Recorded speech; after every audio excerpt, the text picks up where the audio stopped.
کہ ایمان والا ایمان پہ محنت کر کے اخلاق تک پہنچے گا، غیر اس سے اخلاق کو دیکھ کر ایمان تک پہنچ جائے گا۔ میں نے عرض کیا میرے دوست بزرگوں، ماں کی گود سے لے کر قبر کے گڑھے تک کی پوری زندگی ہے، عبادات، معاشرت، معاملات، اخلاقیات، یہ سب میں دین کا لانا اور اس میں اللہ کو راضی کرنا، لوگوں کو خوش کرنے کے لیے نہیں بلکہ کسے خوش کرنا ہے؟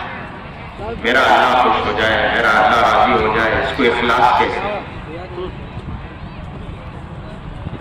یہ سب سے آخر میں آتا ہے۔ ایک پوری زندگی ہے جو اللہ پاک نے حضور کے ذریعے سے دیے صلی اللہ علیہ وسلم، جو حضور اللہ کی طرف سے لے کر آئے، وہ امت کو سکھا کر گئے، امت کو راہنمائی دے کر گئے، امت کو دین پر عمل کر کے بتا کر گئے۔ تو ہماری پہلی ذمہ داری ہے کہ ہمیں اپنے ذاتی زندگی دیندار بنائیں۔